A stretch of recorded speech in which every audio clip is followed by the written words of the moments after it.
2024 ലോക്സഭാ തെരഞ്ഞെടുപ്പ് കെ.സി. വേണുഗോപാലിനും രാഹുൽ ഗാന്ധിക്കും ഏറെ നിർണായകമാണ്.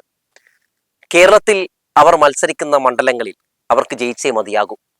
വയനാടിൽ രാഹുൽ ഗാന്ധിയും ആലപ്പുഴയിൽ കെ.സി. വേണുഗോപാലും തോറ്റാൽ അവർക്ക് നഷ്ടമാവുക അവരുടെ രാഷ്ട്രീയ ഭാവിയാണ്.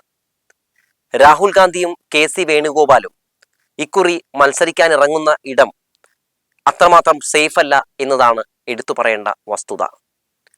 രാഹുൽ ഗാന്ധി മത്സരിക്കുന്നത് വയനാടും കെ.സി. വേണുഗോപാൽ മത്സരിക്കുന്നത് ആലപ്പുഴയിലാണെന്നും നമുക്കറിയാം. രണ്ടിടങ്ങളിലും പ്രധാനപ്പെട്ട എതിരാളികൾ LDF ആണ്. ഇന്ത്യ മുന്നണിയെ തോൽപ്പിക്കാൻ വേണ്ടി തന്നെയാണ് ഇവർ കേരളത്തിൽ മത്സരിക്കുന്നത്. ഇന്ത്യ മുന്നണി ആർക്കെതിരെയാണ് മത്സരിക്കുന്നത്? മോദി സർക്കാരിനെതിരെയാണ്. ഇന്ത്യ മുന്നണി എന്തിനു വേണ്ടിയാണ് ഇവർ ഇത്തരത്തിൽ കൊണ്ടുവന്നത്? ഇന്ത്യ മുന്നണി രൂപീകരിച്ചത് മോദി സർക്കാരിനെ അധികാരത്തിൽ നിന്ന് താഴെയിറക്കുന്നതിന് വേണ്ടിയാണ്. ആ അധികാരത്തിന് വേണ്ടി താഴെയിറക്കുന്നതിന് വേണ്ടി രൂപീകരിച്ച ഇന്ത്യ മുന്നണിയിലുള്ള ഒരു പാർട്ടിയെ തോൽപ്പിക്കാൻ വേണ്ടിയാണ് രാഹുൽ ഗാന്ധിയെ പോലുള്ള ഒരു നേതാവും കെ.സി. വേണുഗോപാലിനെ പോലുള്ള ഒരു നേതാവും കേരളത്തിൽ ഇറങ്ങുന്നത്. ഞങ്ങൾ മോദി സർക്കാരിന് എതിരാണെന്ന് നാഴിക്ക് 40 വട്ടം പറഞ്ഞു നടക്കുന്ന ഈ രാഹുൽ ഗാന്ധിയും കെ.സി. വേണുഗോപാലും എന്തുകൊണ്ടാണ് BJPക്കെതിരെ NDAക്കെതിരെ മത്സരിക്കാൻ ഒരിടങ്ങളിലും നിൽക്കാത്തത്? അതിനൊരു പ്രധാനപ്പെട്ട കാരണമുണ്ട്. ഇവർക്ക് BJPയെ ഭയമാണ്. ഇവർക്ക് BJPയോട് പോരാടാൻ കഴിയില്ല. അവർക്കങ്ങനെ കഴിയുമായിരുന്നുവെങ്കിൽ അമേഠിയിൽ വന്നു മത്സരിക്കൂ എന്ന് സ്മൃതി ഇറാനി രാഹുൽ ഗാന്ധിയെ വെല്ലുവിളിച്ചപ്പോൾ തന്നെ രാഹുൽ ഗാന്ധി അമേഠിയിൽ മത്സരിക്കുമായിരുന്നു. കെ.സി. വേണുഗോപാലാകട്ടെ തോപ്പിക്കാൻ ഇറങ്ങിയിരിക്കുന്നത് ആലപ്പുഴയിലാണ്. അതും നിലവിലെ സിറ്റിംഗ് MP ആയിട്ടുള്ള AM ആരിഫിനെ. ആരിഫ് ഏതു പാർട്ടിയുടെ MP ആയിരുന്നു? ഇടതുപക്ഷത്തിന്റെ MP ആയിരുന്നു. അങ്ങനെ AM ആരിഫിനെ തോൽപ്പിക്കാൻ കെ.സി. വേണുഗോപാലും ഇറങ്ങുകയാണ്. നമ്മൾ നടത്തിയ അഭിപ്രായ സർവേയിൽ നിന്ന് നമുക്ക് മനസ്സിലാക്കാൻ സാധിക്കുന്നത് കെ.സി. വേണുഗോപാലും രാഹുൽ ഗാന്ധിയും നേരിടാൻ പോകുന്നത് വലിയ പരാജയം തന്നെയാണ്. ആ പരാജയത്തിന് വ്യക്തമായ പ്രതികരണവും അഭിപ്രായ സർവേകളിൽ ജനങ്ങൾ രേഖപ്പെടുത്തുന്നുണ്ട്. വേറൊന്നുമല്ല, അതായത് ഈ രാഹുൽ ഗാന്ധിയിലേക്ക് ആദ്യം വരാം. വയനാടിൽ രാഹുൽ ഗാന്ധിയുടെ എതിരാളി എന്ന് പറയുന്നത് LDF സ്ഥാനാർത്ഥി ആനി രാജയാണ്. ആനി രാജ ഒരു വനിതയാണ്.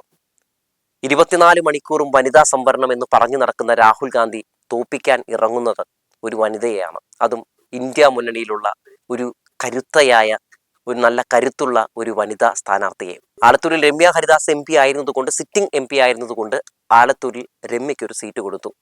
എന്നാൽ LDF ആകട്ടെ ഒരിടത്ത് മാത്രമല്ല വനിതകൾക്ക് സീറ്റ് കൊടുത്തത്. കേവലം വനിതാ സംവരണമെന്ന് പേരിന് മാത്രം പറഞ്ഞു നടക്കുന്ന ഒരു പാർട്ടിയല്ല LDF.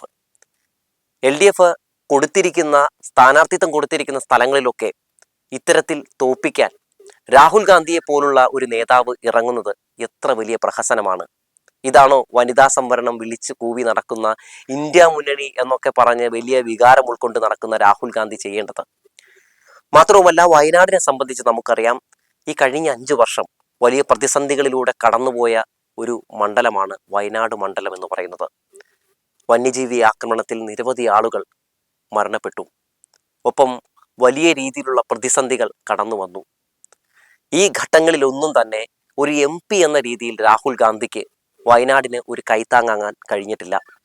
ഒരു കൈത്താങ്ങാവാൻ കഴിഞ്ഞിട്ടില്ല എന്ന് മാത്രമല്ല, വയനാടിന് വേണ്ട ആവശ്യങ്ങളെക്കുറിച്ച്, എന്തിന് വന്യജീവി ആക്രമണത്തെ പ്രതിരോധിക്കുന്നതിന് വേണ്ടി ഒരു പദ്ധതി പോലും കേന്ദ്ര സർക്കാരിന് മുമ്പിൽ അവതരിപ്പിച്ച് നടപ്പിലാക്കി എടുക്കാൻ രാഹുൽ ഗാന്ധിക്ക് കഴിഞ്ഞില്ല.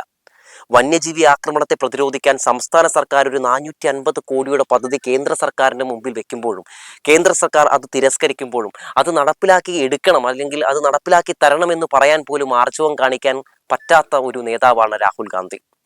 അങ്ങനെ രാഹുൽ ഗാന്ധി എന്ന് പറയുന്ന MPക്ക് വയനാടിനെ സംബന്ധിച്ച് അദ്ദേഹത്തിന്റെ പെർഫോമൻസ് എടുത്ത് പരിശോധിച്ച് നോക്കുമ്പോൾ ഒരു രീതിയിലും മികച്ച പെർഫോമൻസ് എന്ന് നമുക്ക് അവകാശപ്പെടാൻ കഴിയുന്ന ഒന്നും തന്നെ രാഹുൽ ഗാന്ധിക്ക് കാണിച്ചു തരാൻ കഴിഞ്ഞിട്ടില്ല. MP ആയ ശേഷം അദ്ദേഹം ഒരുപാട് യാത്രകൾ നടത്തി. ഭാരത് ജോഡോ ന്യായ യാത്ര, ഭാരത് ജോഡോ യാത്ര എന്നൊക്കെ പേരിൽ ഒരുപാട് യാത്രകൾ. ആ യാത്രകൾ കൊണ്ട് എന്തെങ്കിലും ഗുണം കോൺഗ്രസ് പാർട്ടിക്ക് ഉണ്ടായോ എന്ന് ചോദിച്ചാൽ, അദ്ദേഹം യാത്ര നടത്തിയ പല സംസ്ഥാനങ്ങളും പിന്നീട് നിയമസഭാ ഇലക്ഷൻ വന്നപ്പോൾ BJP പിടിച്ചടക്കി എന്നതിനപ്പുറത്തേക്ക് കോൺഗ്രസ് എന്ന് പറയുന്ന പാർട്ടിയെ വളർത്തുന്നതിന് വേണ്ടി, അല്ലെങ്കിൽ കോൺഗ്രസ് എന്ന് പറയുന്ന പാർട്ടിക്ക് ഉയർത്തെഴുന്നേൽക്കാനുള്ള ഒരു രീതിയിലുള്ള ഗുണവും ഈ യാത്രകളൊന്നും തന്നെ ചെയ്തില്ല. മാത്രമല്ല, ഇങ്ങനെ ഉലകം ചുറ്റി നടന്നു എന്ന് മാത്രമല്ല, ഒരു MP എന്ന നിലയിൽ വയനാടിന് വേണ്ടി ചെയ്തു കൊടുക്കേണ്ട, അല്ലെങ്കിൽ ഒരു MP എന്ന നിലയിൽ വയനാടിൽ സജീവമാകേണ്ട രാഹുൽ ഗാന്ധി ഈ 5 വർഷത്തിനിടയിൽ വയനാട്ടിലേക്ക് വന്നത് വിരലെണ്ണാവുന്ന കുറച്ച് ദിവസങ്ങൾ മാത്രമാണ്. അത് വന്ന ഉടനെ തന്നെ അദ്ദേഹം വാണം വിട്ടതുപോലെ ഓടിപ്പോകുന്ന കാഴ്ചയാണ് കാണാൻ സാധിച്ചത്.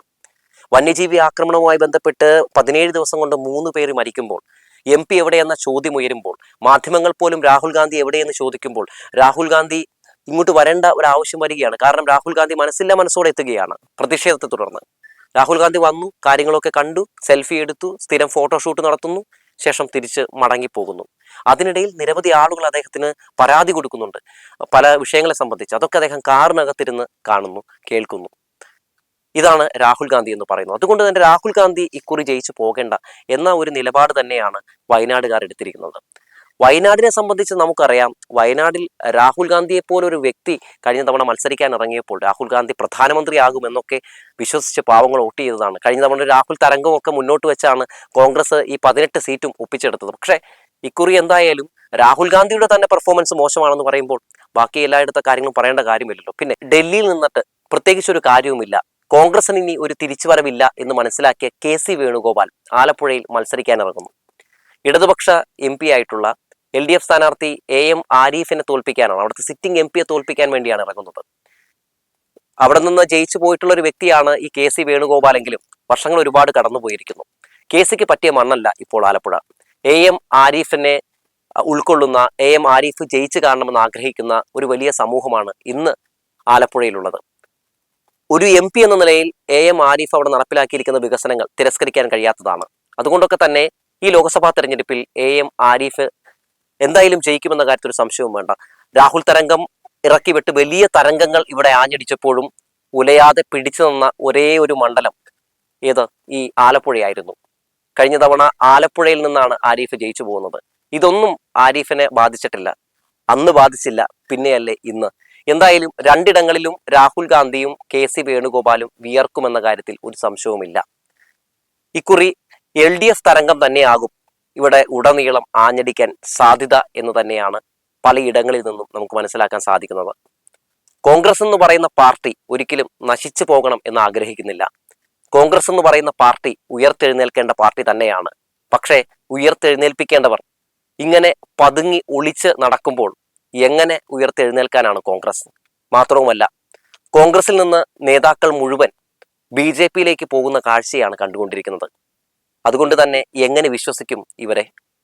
ഇന്നത്തെ കോൺഗ്രസ് നാളത്തെ BJP ആണ്. അതുകൊണ്ട് എങ്ങനെ വിജയിപ്പിച്ച് ഇവരെ അങ്ങോട്ട് അയക്കും? അയച്ച ശേഷം ഇവർ BJP പാളയത്തിലേക്ക് പോകില്ല എന്നതിന് എന്താണ് ഉറപ്പ്? പോയ ചരിത്രമാണല്ലോ നമുക്ക് മുമ്പിലുള്ളത്. അതുകൊണ്ട് ഇവരെ നമ്പാൻ പറ്റില്ല. നമ്പാൻ പറ്റുന്ന ഒരേ ഒരു പാർട്ടി LDF ആണെന്ന് ജനങ്ങൾ ഒന്നടക്കം പറയുന്നു എന്ന് പറഞ്ഞു വെച്ചുകൊണ്ട് നിർത്തുകയാണ്.